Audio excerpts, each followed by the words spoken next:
ওম শান্তি। আহি জীৱনৰ অন্তিম ক্ষণত উপনীত হ'লোহি। মৃত্যুৰ আগমুহূৰ্ত, কিমান আশ্চৰ্যকৰ এই মুহূৰ্ত। এফালে বিদায়ৰ বেদনা আৰু আনফালে মুক্তিৰ আনন্দ। জীৱনত মনত পৰাৰে পৰা ঘটা ঘটনাবোৰ এটা এটাকৈ মনৰ পৰ্দাত ভাহি উঠিছে।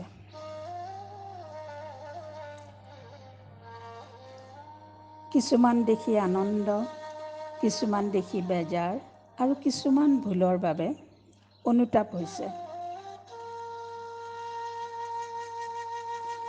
এনে লাগিছে যেন জীৱনৰ গতিৰ বিপৰীতে গৈ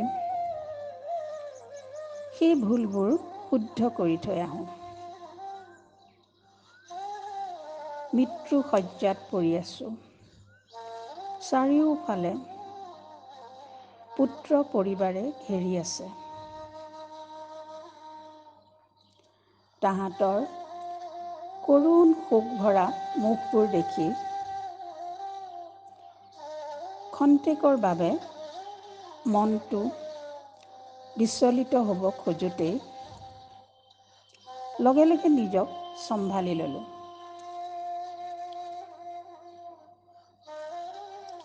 গীতাৰ ২য় অধ্যায়ৰ ২৭ নম্বৰৰ জাতস্য হি ধ্ৰুৱ শ্লোকটোলৈ মনত পেলালোঁ।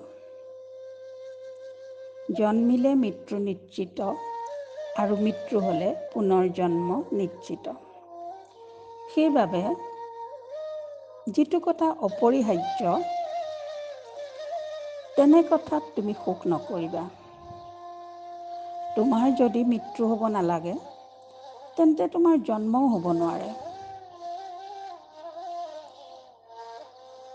পৰমাত্মাৰ গীতাৰ এই পৰম সত্যটো আমি সকলোৱে স্বীকাৰ কৰিবই লাগিব।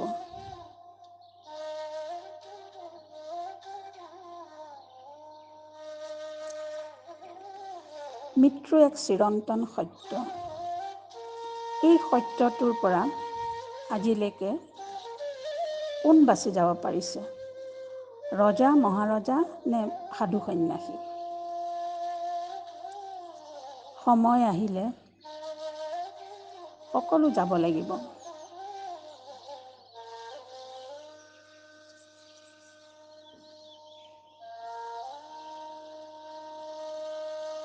গতিকে এই চিৰন্তন সত্যটোৰ পৰা মই কেনেকৈ আঁতৰি থকাৰ কথা ভাবিব পাৰোঁ। বৰগীত এটাৰ লাইন দুফাকিও মনলৈ আহিলে। পুত্ৰ পৰিবাৰৰ হবহু অসাৰ এই সংসাৰ।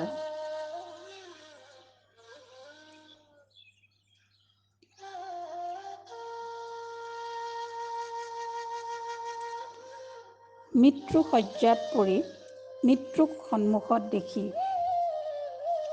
মোৰ কিন্তু অকণো ভয় লগা নাই। কাৰণ মই সৰ্বশক্তিমান পিতাৰ সন্তান, মাষ্টাৰ সৰ্বশক্তিমান আত্মা হওঁ।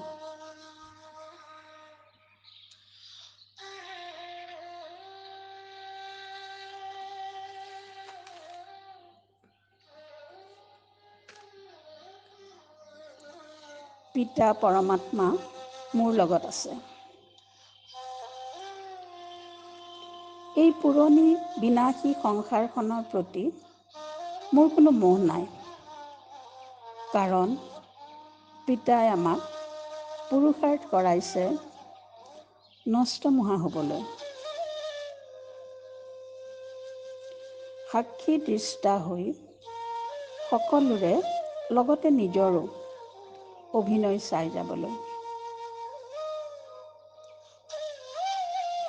ইয়াত দুখ, শোক, বিষাদ, বেজাৰৰ কোনো কথা নাই।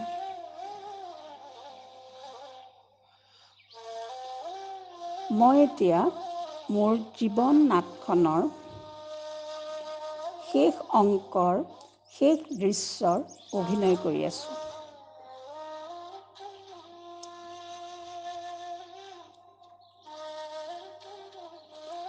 পৰমপিতা পৰমাত্মাই আমাক শিকাইছে এজন সফল অভিনেতা হ'বলৈ। সেয়েহে সত্যযুগী আত্মাবোৰৰ দৰে সাপে মুঠ সলোৱাৰ নিচিনাকৈ অতি আৰামত মই এতিয়া মোৰ শৰীৰটো সলাব লাগিব।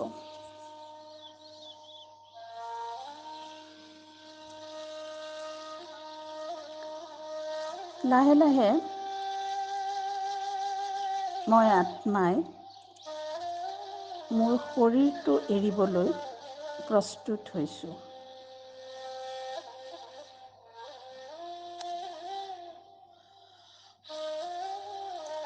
অস্পষ্টকৈ ৰিণিকি ৰিণিকি মোৰ কাণত ভাহি আহিছে দুই এটা শব্দ।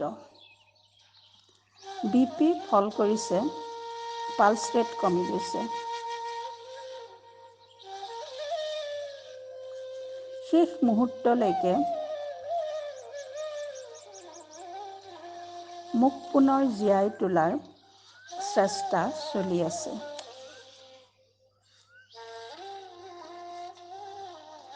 ইয়াৰ পৰা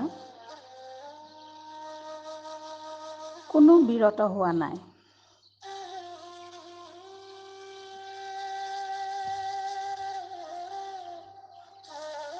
কিন্তু নাই, মোৰ শেষ মুহূৰ্তটো আহি গ'ল। মানুহে কয় নহয়, জন্ম মৃত্যু বিবাহৰ মুহূৰ্তবোৰ আগতেই স্থিৰ হৈ থাকে।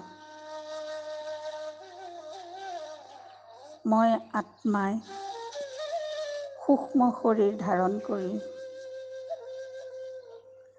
লাহে লাহে শৰীৰটোৰ পৰা ওলাই আহি প্ৰাণহীন নিষ্প্ৰাণ শৰীৰটোৰ কাষতে ৰৈ চাইছোঁ।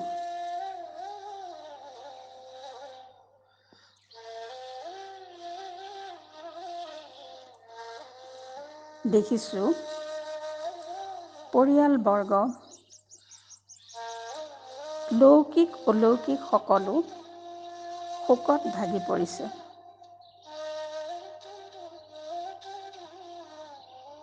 লৌকিক পৰিয়ালটোৰ পৰা ডাঙৰ ডাঙৰকৈ কন্দা কটা আৰম্ভ হৈছে।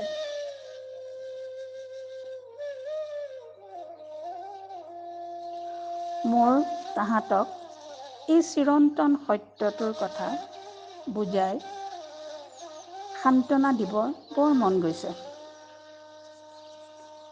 ক'বৰ মন গৈছে, মই আকৌ আহিম ৫,০০০ বছৰৰ পাছত এই পৰিয়ালটোলৈ আৰু এই শৰীৰটোলৈ মই পুনৰ আহিম। কিন্তু মুখত শব্দ নাই, কেনেকৈ বুজাওঁ?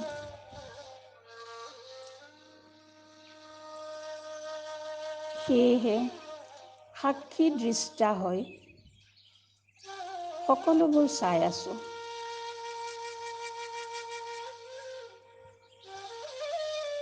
মনলৈ এটা ভাৱ আহিছে, এইদৰে জনমে জনমে মই ভিন্ন ভিন্ন শৰীৰ ধাৰণ কৰি মোৰ বেলেগ বেলেগ পৰিয়ালবৰ্গক এইদৰেই কন্দুৱাই আঁতৰি আহিছোঁ।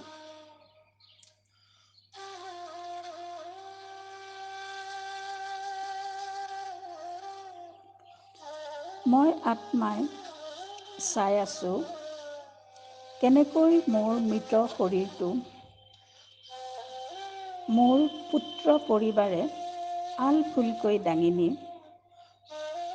তুলসীৰ তলত এখন পাটি পাৰি শুৱাই দিছে। এখন বগা চাদৰেৰে শৰীৰটো ঢাকি দিছে আৰু মাহ হালধিৰে নোৱাই ধুৱাই নতুন সাজ পিন্ধাই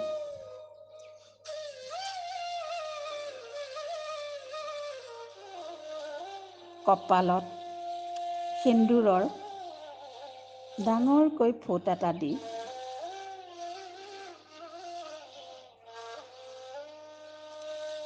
শ্মশানলৈ নি চিতাত তুলিছে। সাক্ষী হৈ মই চাই আছোঁ।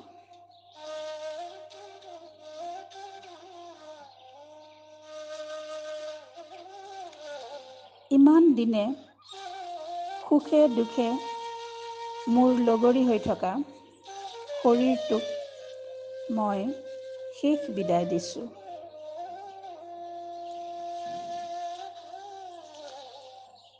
লাহে লাহে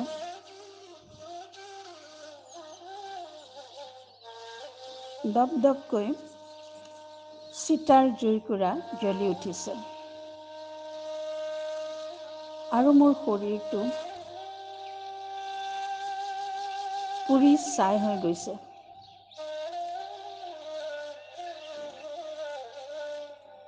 ছাইখিনি চাই চাই মই মনত এটা কথা গভীৰভাৱে অনুভৱ কৰিছোঁ। শৰীৰটো জড় বিনাশী আৰু মই অজৰ অবিনাশী।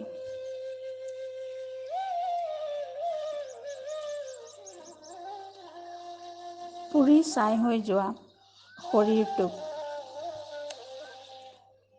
৫,০০০ বছৰৰ পাছত পুনৰ ধাৰণ কৰাৰ প্ৰতিশ্ৰুতি দি মই আত্মা উৰি গ'লোঁ পোহৰৰ ৰাজ্যলৈ।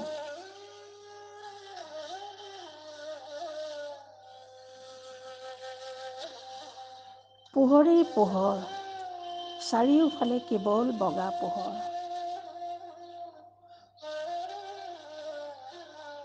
সেই পোহৰৰ ৰাজ্যত দেখা পালোঁ মহাজ্যোতি পিতা পৰমাত্মাক।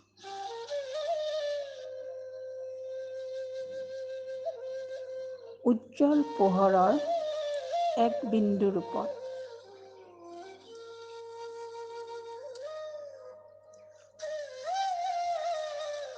পিতাক পাই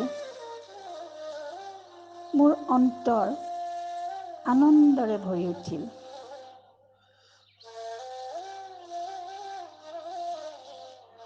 পিতা পৰমাত্মাই স্নেহৰূপী পানীৰে সযতনে মোক ধোৱালে নোৱালে আৰু যাচিলে অপৰিসীম মৰম। পিতাই যেন মোক স্নেহেৰে শুদ্ধ কৰিছে।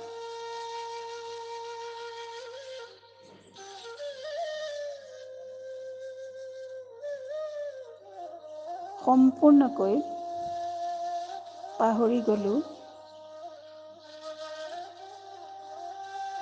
এৰি থৈ যোৱা জীৱনটোক।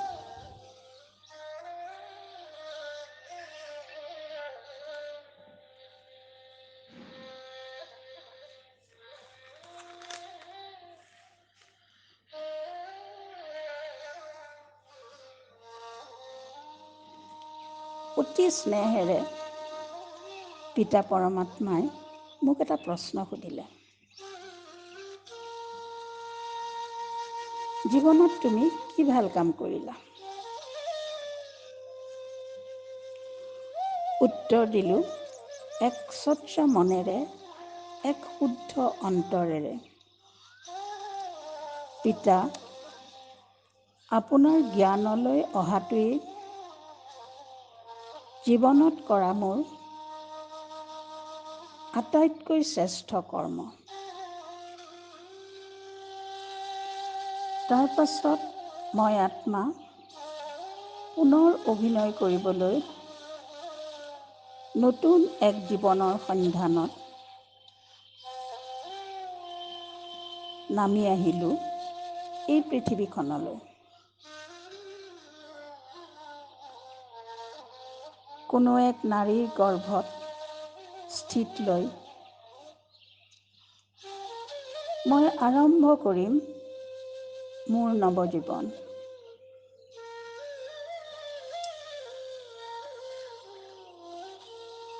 আৰু এইদৰেই মই আত্মাই এই জনম মৰণৰ চক্ৰত ঘূৰি আছোঁ আৰু ঘূৰি থাকিম। কল্পই কল্পই, যুগে যুগে, অনাদিৰ পৰা অনন্ত কাললৈ। ওম শান্তি।